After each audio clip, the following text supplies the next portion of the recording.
Hello guys বন্ধুরা, শুভ দুপুর। আজকে হচ্ছে পনিরের তরকারি মটরশুঁটি দিয়ে, আর এই যে ধনেপাতা দিয়ে দিয়েছি, তরকারিটা বসিয়ে দিয়েছি।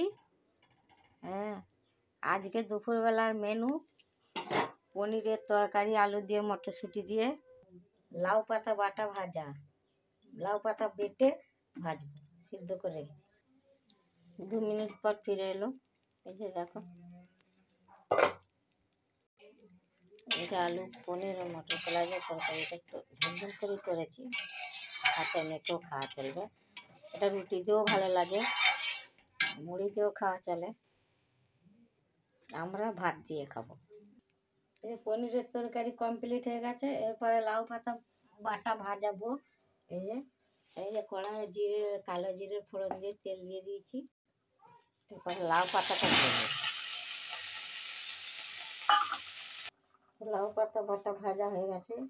এরপরে যে মাছের টক বসাবো, টকের ছাংনা দিয়ে দিই।